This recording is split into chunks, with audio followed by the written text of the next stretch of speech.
మేఘము మాట్లాడుతుంది. తండ్రి, కుమార, పరిశుద్ధాత్మ దేవుడు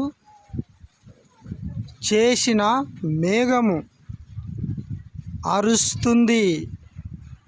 ఏమంటుంది? మాటలాడుతుంది. ప్రజలారా గమనించండి, ఈ సృష్టి కూడా శబ్దం చేస్తుంది. మేఘము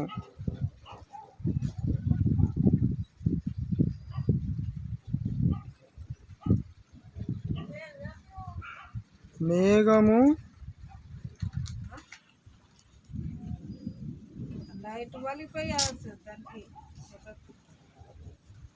మేఘము మాట్లాడుతుంది.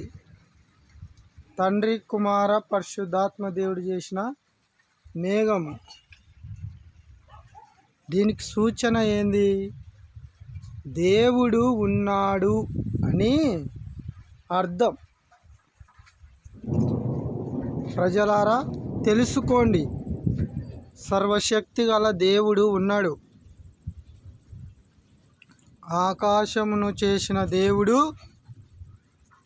ఉన్నాడు.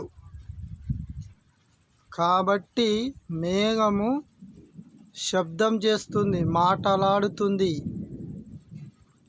అర్థమైందా? అందుకే దేవుని మాట వినండి, బైబిల్ మాట వినండి. బైబిల్లో ఎన్నో సత్యాలు ఉన్నాయి. మీరు అన్ని విధాలుగా తెలుసుకోండి. కాబట్టి నేను ఈ చిన్న వీడియో ద్వారా త్రిత్వ దేవుని గురించి మీకు తెలియచేస్తున్నాను.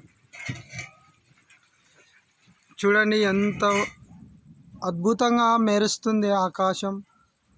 దేవుడు చేసినటివి,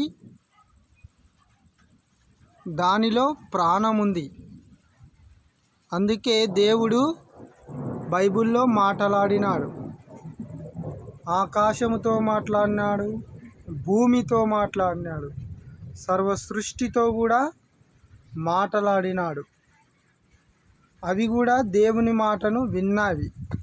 ఆకాశము దేవుని మాట వినింది. మీరు కూడా సర్వశక్తి గల దేవుని మాట వినాలి. ప్రతి ఒక్కరం కూడా, ప్రజలం మనమందరం. ఆకాశము ఎంతో అద్భుతంగా మెరుస్తూ ఉంది, చూడండి కదా. అదో దేవుడు ఉన్నాడు కాబట్టి ఆకాశము కూడా శబ్దం చేస్తుంది. పరలోకంలో సర్వశక్తి గల దేవుడు ఉన్నాడు.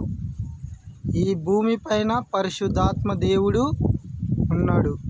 కుమారుడు పరలోకంలో ఉన్నాడు. కాబట్టి మీరు దేవునికి భయపడండి. దేవుడు చెప్పిన శ్రేష్టమైన మాటలు మీరు వినండి.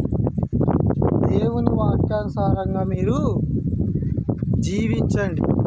దేవుడు పరిశుద్ధమైన జీవితంనే కోరుకున్నాడు. కాబట్టి మీకు కూడా పరిశుద్ధమైన జీవితము మంచిదే. మంచి చేయమన్నాడు దేవుడు, మంచిగా ఉండమన్నాడు.